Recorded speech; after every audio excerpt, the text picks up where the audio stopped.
Hi guys, Inédith here from Collection Inédith, and today's project is the block of the month for October 2020, and it's a 2-in-1 titled Seashells by the Seashore. I will present 2 seashell designs today, and they are part of a set of 4 seashells.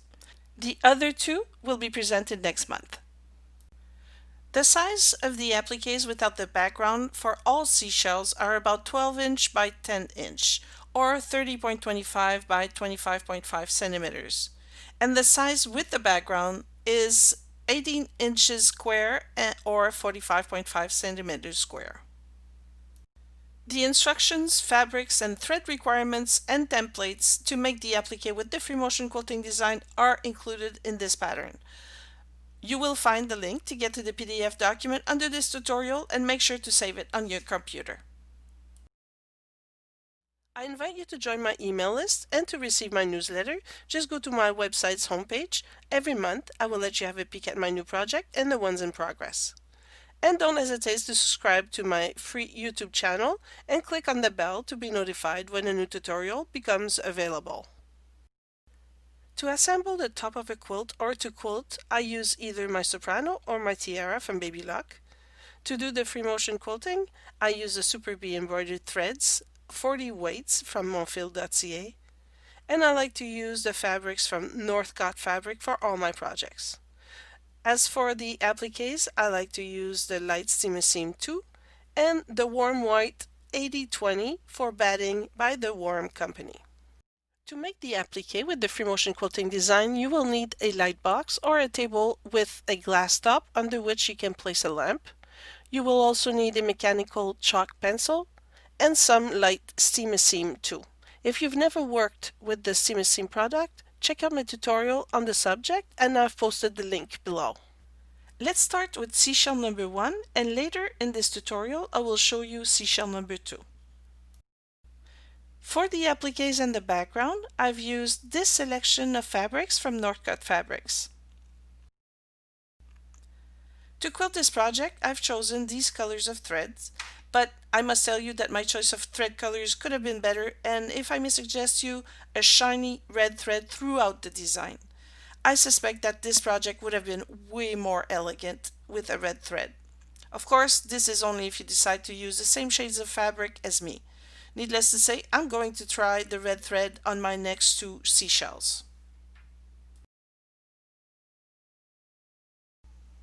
Now it's time to get the appliques ready for seashell number 1.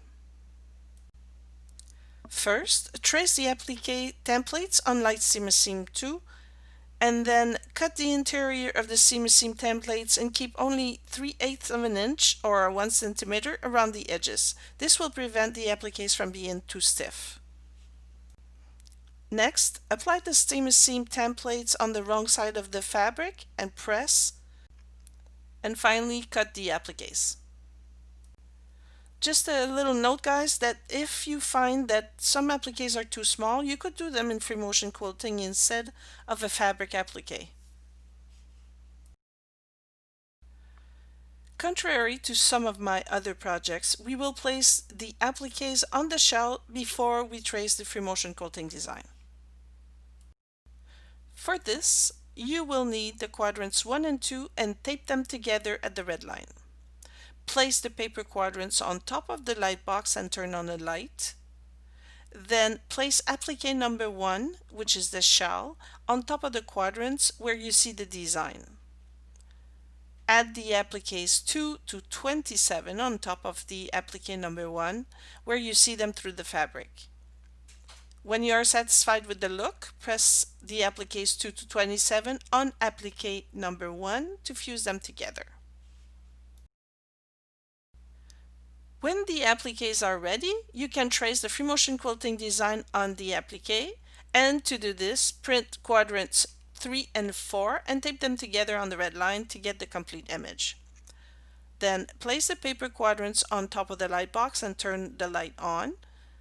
Then place the seashell applique on top of the quadrants where you see the design and trace the lines you see through the fabric. For light colored fabric, use a 0.5mm lead pencil and trace very lightly. For dark fabric, use a mechanical chalk pencil. Here you will notice that I traced with a blue pen. It's because I wanted to make sure that you would see the quilting lines on this video. Nevertheless, you will see that the lines will disappear underneath the quilting. You can now apply the applique on the background fabric, and to do so, mark the center of your background fabric with a white chalk. On the free motion quilting paper quadrants, I've marked the center of the shell with a green dotted line. Use that green line to mark the center of the seashell applique with the white chalk. Keep the free motion quilting quadrants on the tracing table, and with the light turned on, place the background fabric on top and pin both the paper with the fabric. Tear off the seam protective paper in the back of the applique and place the seashell where you see it through the fabric. And when you are satisfied with the look, press to fuse the seashell on the background. Now it's time for the fun part of this project. That's the free motion quilting. Stay tuned because right after this I will present to you seashell number 2. I also want to remind you that I always travel twice on the same line to give the free motion quilting some intensity and to correct the crooked lines I might have done on the first pass. The video will start at a regular speed, but not for long because I will speed things up just so you don't fall asleep. So just sit back, watch, and enjoy the music.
Now let's talk about Seashell number 2.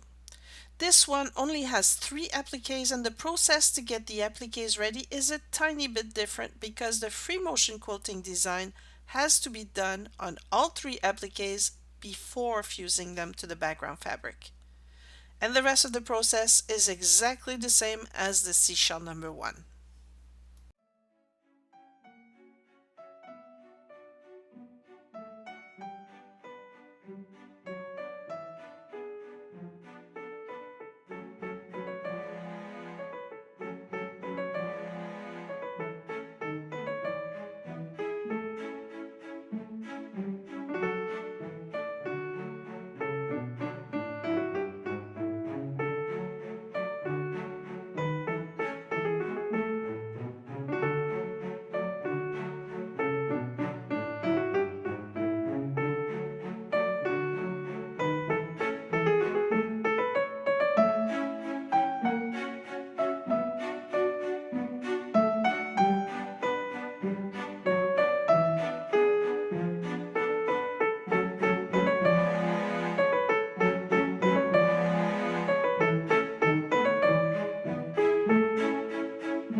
Those seashells could be part of a beautiful ocean theme project like a lap quilt.